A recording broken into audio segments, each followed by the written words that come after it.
کنری کے حلقہ PS51 کنری پر Pakistan Peoples party کے امیدوار نواب تیمور علی تالپور کا فارم بحال کر دیا گیا، جبکہ PTI اور جماعت اسلامی کے امیدواروں کے فارم رد کر دیے گئے ہیں۔ تفصیلات کے مطابق کنری کے حلقے PS51 سے پیپلز پارٹی کے امیدوار نواب تیمور تالپور اور کنری راجیش کمار کے دفتر پہنچ گئے۔ اس موقع پر پاکستان پیپلز پارٹی کے امیدوار تیمور تالپور کے ہمراہ شاہ نواز جنیجو، فقیر نواز علی صوفی اور دیگر کارکنان بھی شریک تھے۔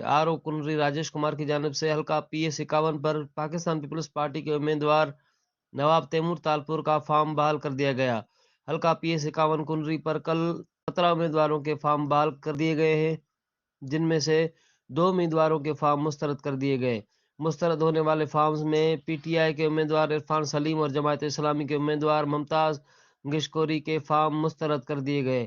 PS51 پر مجموعی طور پر 15 فارم بحال ہوئے، جبکہ 2 فارم مسترد کر دیے گئے ہیں۔